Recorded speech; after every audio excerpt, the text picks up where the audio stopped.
The basic concept of this video is the chaos of a collapsed state is not proof that you need a state. When settlers went to the western United States, they knew what they were getting into. There would be no state, so they had to make proper arrangements with police, law, and how land ownership was to be delineated. The result was that the territories had lower homicide rates per capita than the incorporated states. In mining towns, people realized that there would be no state monopoly on law, and so they would have to make proper arrangements. And in fact, right up to the incorporation of California, many mining towns forbade state law and would bar lawyers or state police from entering the mining towns because state law was known to be so arbitrary, unfair, and burdensome. Medieval Iceland and Ireland had the same situation. Quaker Pennsylvania too.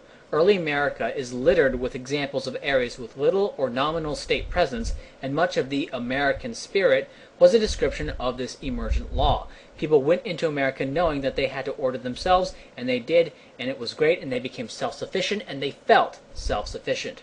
But when you have a population that has existed under a state and has planned their affairs under the assumption that there would be a state, and this state would have, while not totally static, an approximately steady form, this population will be jolted when that state is removed, and the result is anarchy in the pejorative. Somalia is a great example of this. In rural Somalia, where the population is largely nomadic or agricultural, the fall of the central state was a net benefit. This population hadn't arranged their affairs around the assumption of a state to maintain law and order, and so when the state was gone, well, that just meant less taxes and less occasional harassment. The urban population, however, did not fare so well, as they had grown dependent on state police, law, and many other things that I won't even pretend to understand the intricacies of. In 1919, when the Boston police went on strike, the result was chaos. This is not evidence that state police are necessary. In fact, it was the state monopoly on police protection that made the strike so effective.